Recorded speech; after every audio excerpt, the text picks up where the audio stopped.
It is, and that's something we could always learn from traveling. Yeah. So many gifts from travel, and Yeah. that is one. Just they eat natural foods. So what is going on in this country? Why are we so supermarketified? Why are we Yes. so packaged? Why is everything in a container? Yes. And where is, I mean, even the fruits are in containers. I know, and they're sprayed and they're injected with dyes. And everything then to how make it look long more has it been? nutritious. So sometimes when you go to the health food stores and you say, okay, well, this is a nectarine from Chile. How long did it take to get here? From tree Yes. to shelf. Yes. How many months did that nectarine take to get here? Yeah, and they call it fresh. Right. It's like, no, I don't think it's really fresh. Right. Would be Not the if it's first had choice. to Yeah. go on a plane or a train or a truck. I mean, think of how many different resources it's taken to get.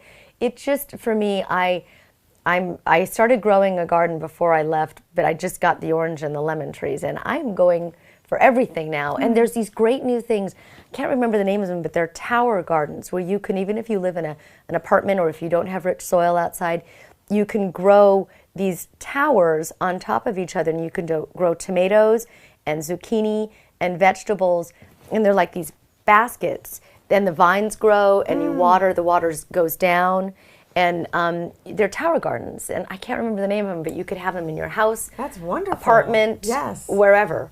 We don't need much to get back to basics. Yes. How do you stay in good shape, and what do you do for your nutritious? Wow. Stay nutritious? I've been through quite a health journey. I went through having thyroiditis and Hashimoto's, so I had an autoimmune dysfunction. Mhm. When was this? What year? Wow, I think I hit the hospital in 2008.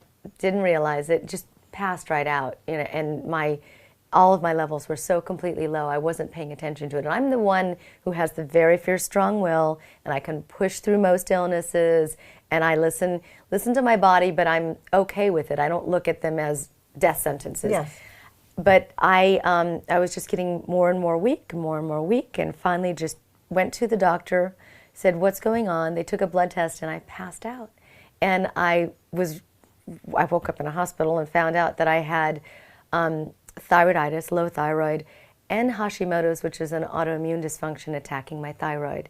So I was on a long journey, and it took me about 5 or 6 years to figure it out. Really? You know, what I did figure out was the main, like pretty much healed about 80% of my symptoms. Food. Going back to the food conversation. I was eating gluten-free foods that I thought were great for you.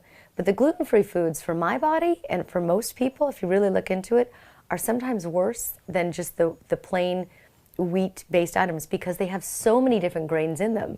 I mean, imagine sitting down, like you take a loaf of gluten-free bread, it usually has cornmeal, almond powder or almond meal. It's got some type of a potato starch in it, tapioca to keep it bound. Would you ever sit down to a dinner plate with a piece of corn, a potato, a clump of tapioca, and some starch on it? No. No, right? You would never do that. Yeah. That's what's in a piece of bread. I see. It's Yeah. just, I mean, it's almost